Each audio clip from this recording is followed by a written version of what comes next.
হজরত শাহজালাল আন্তর্জাতিক বিমানবন্দর দিয়ে দিল্লি যাওয়ার সময় জুনায়েদ আহমেদ পলককে আটক করা হয়েছে।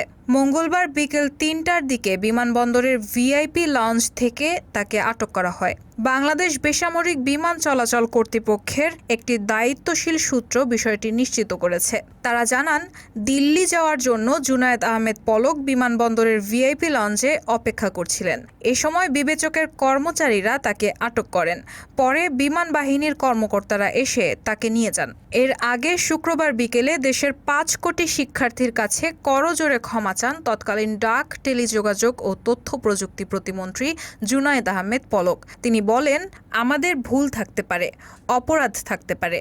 ভুলের শাস্তি আপনারা আমাদেরকে দেবেন, ভুল সংশোধনের সুযোগ দেবেন, কিন্তু প্রধানমন্ত্রী শেখ হাসিনাকে ভুল বুঝবেন না। কারণ শেখ হাসিনা যদি নিরাপদ না থাকেন তাহলে বাংলাদেশ নিরাপদ থাকবে না। নাটোরের সিংড়ার বাসভবনে উপজেলা আওয়ামী লীগ আয়োজিত শোক দিবসের আলোচনা সভায় প্রধান অতিথির বক্তব্যে এসব বলেন পলক।